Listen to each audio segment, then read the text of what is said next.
سلام و عرض ادب خدمت دوستان و همراهان همیشگی آموزش نرم افزار تاچ دیزاینر. من بابک هیدری. قرار هستش که در چندین جلسه به مبحث تاچ دیزاینر بپردازیم با هم دیگه و براتون یه تمرین حاضر کردم، یه جورایی با هم دیگه قرار پیش ببریم. ما هدفمون از این تمرین چیه؟ هدفمون از این تمرین این هستش که یک دوربین رو حول یک کامera بچرخونیم. اصلاح میکنم، یک دوربین رو حول یک مسیری دور یک آبجکتی بچرخونیم. آبجکتمون چیه؟ آبجکتمون یه باکسه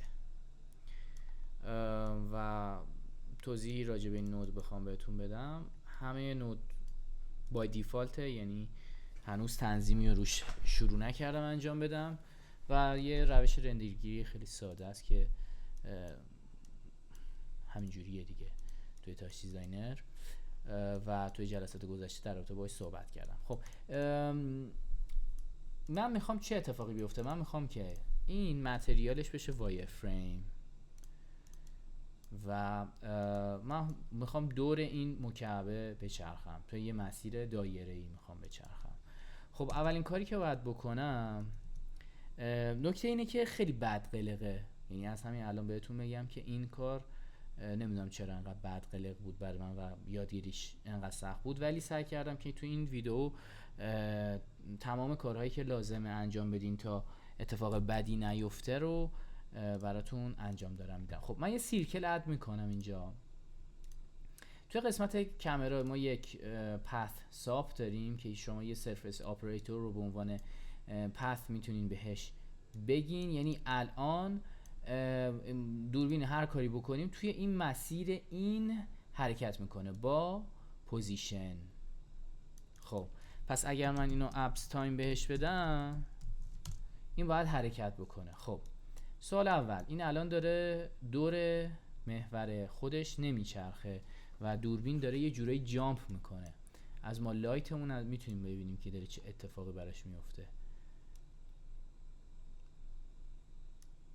یعنی اگر ما سرعتش یه ذره کمتر بکنم، خب همونجوری که میبینی سکته ایه. چرا سکته ایه؟ به خاطر اینکه این سیرکلمون دیتیلش خیلی کمه.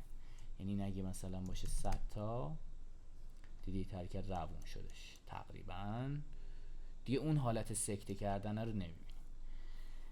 مورد دوم چیه؟ حتما باید کلوز آرک باید باشیم. چرا؟ چون وقتی اوپن آرک باشیم احتمالا یه دونه بردار نرمال مخالف هم میتونیم داشته باشیم. و موضوع بعدی این هستش که اورینتیشن تو بعضی از نقاط درست کار نمیکنه. چرا؟ چون باید اون جهت اورینتیشن دوربینتون با عرض به خدمتتون، یعنی روتیشن دوربینتون با سیرکلتون بخونه. واسه همین اینو به جای ایکس وای ما مثلا تو یه پلین دیگه باید بذاریم تا این جواب بده. خب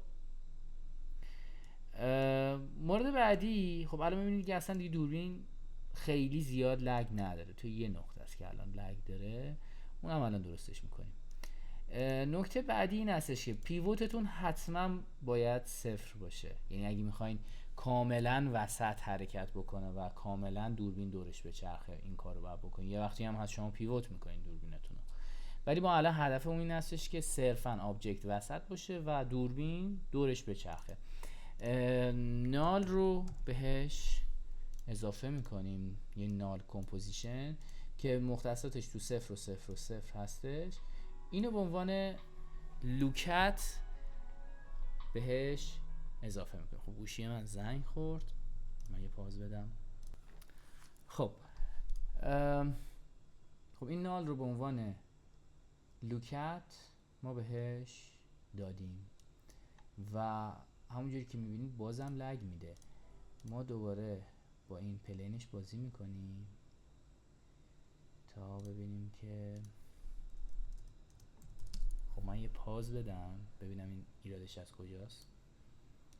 خب متوجه شدم که ماجراش چیه. این appstime.seconds بودش و یکی از این مشکلاتش این بودش که در حالت سکنز این اتفاق براش میافتاد که از یه جهت دیگه میومد و میزان کیفیت دایرمون هم پایین بود، بردمش بالاتر و نتیجه میبینین که داره درست میچرخه توی این مسیر. مرسی که تا اینجا گوش دادین. تا جلسه بعد، خدا نگهدار.